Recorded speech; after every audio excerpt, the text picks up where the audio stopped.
അപ്പോൾ ഇന്നത്തെ നമുക്ക് ബാങ്ക് നിഫ്റ്റിയുടെ ഓപ്ഷൻ ചെയ്ത് നോക്കാം. ആയിക്കോട്ടെ. ഇപ്പോൾ മാർക്കറ്റുള്ളത് നമ്മുടെ ഈ 49,200 റീജിയനിലാണ്.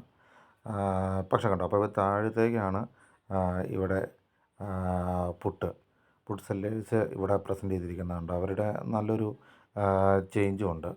അപ്പോൾ അതുപോലെ തന്നെ ഇതിന് മുകളിലേക്ക് 50,000 താഴത്തേക്കുള്ള ഈ റേറ്റിൽ അവിടെ നല്ലപോലെ കോൾ സെല്ലേഴ്സിൻ്റെ പ്രസൻസും ഉണ്ട്.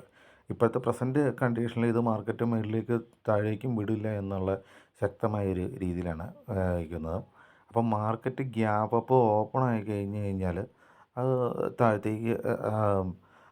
താഴത്തേക്ക് ഓപ്പൺ ആയി കഴിഞ്ഞാൽ അത് പെട്ടെന്നൊരു റിവേഴ്സ് അടിച്ചിട്ട് പിന്നെ ഇവർ പ്രസൻറ്റ് ചെയ്യുന്ന രീതിയിലനുസരിച്ചിരിക്കും ഒരു പൊസിഷൻ ചെയ്യണം അത് താഴത്തേക്ക് പോകാൻ. എന്നായാലും 4,200 എന്ന് പറഞ്ഞാൽ ഈ 49,200 എന്ന് പറഞ്ഞാൽ ഇത് താഴത്തേക്ക് ബ്രേക്ക് ചെയ്ത് കഴിഞ്ഞാൽ ഒരു 200 പോയിൻ്റ് കിട്ടാനുള്ള സാധ്യതയുണ്ട്. അവിടുന്ന് പിന്നെ ചിലപ്പോൾ ഇന്നത്തെ ക്യാൻഡിൽ ഒരു ഹാമർ പോലെ ആകാൻ, ഡേ ക്യാൻഡിൽ ഒരു ഹാമർ പോലെ അടിക്കാൻ സാധ്യതയുണ്ട് എന്നാണ് തോന്നുന്നത്. അപ്പോൾ നമുക്ക് അത് നോക്കാം. അപ്പോൾ ഇന്നത്തെ ട്രേഡിങ് എങ്ങനെയായിരിക്കുമെന്ന് അപ്പോൾ എല്ലാവരും നോക്കുക. അപ്പോൾ അതേപോലെ എല്ലാവരും കൃത്യമായിട്ട് ട്രേഡ് എടുക്കുക. ഇപ്പോഴത്തെ കണ്ടീഷനാണ് ഞാൻ പറഞ്ഞിരിക്കുന്നത്.